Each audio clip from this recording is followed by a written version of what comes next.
Caroline Margeridon n'a pas sa langue dans sa poche et n'est pas du genre à rechigner de parler de sa vie privée. Elle a d'ailleurs pleinement ouvert les portes de son intimité en publiant un livre autobiographique intitulé Libre, et paru en novembre 2021 aux éditions Plomb. Dans cet ouvrage, elle évoque sa vie dans les moindres détails, de sa carrière de brocanteuse à son arrivée dans l'émission Affaires conclues, en passant par son enfance, ses amours chaotiques et ses deux enfants, Alexandre, 23 ans, et Victoire, 22 ans.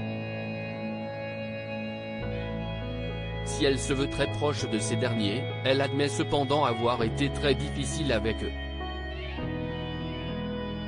Après avoir imposé le pipi test aux copains de ses enfants, elle n'a pas hésité, lorsque ces derniers ont grandi, à s'immiscer de manière insidieuse dans leur intimité.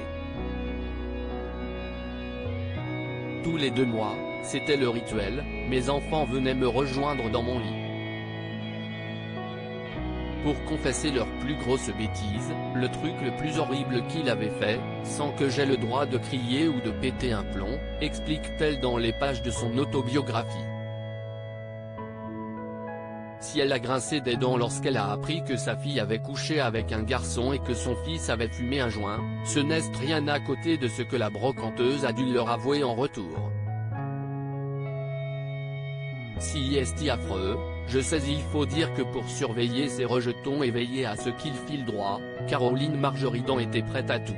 Moi aussi je devais leur avouer un truc horrible. J'ai super honte. J'avais fait venir un informaticien à la maison qui avait installé un mouchard dans l'ordinateur de mes enfants. A-t-elle révélé avant de concéder, oui, je sais, si est affreux. Chaque fois qu'il allumait leur ordinateur, un écran s'allumait dans ma boutique et je pouvais lire et voir tout ce qu'ils faisaient. Évidemment, ces enfants n'ont pas du tout apprécié cette nouvelle assourdissante. Si vous aviez vu leur tête quand je leur ai avoué, j'ai cru qu'ils ne me le pardonneraient jamais, a-t-elle regretté. Fort heureusement, Alexandre et Victoire ont rapidement tourné la page.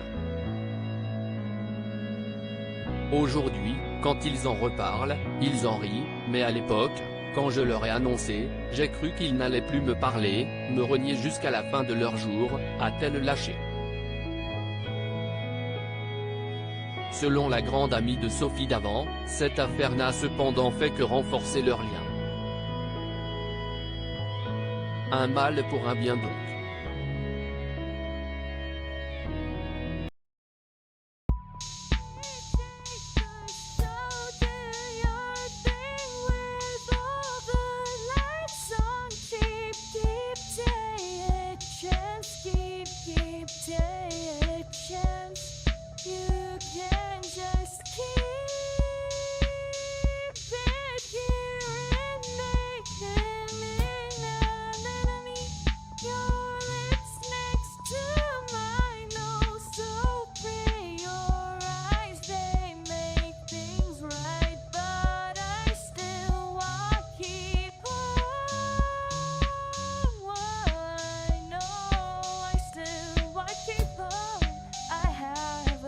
Keep it apart.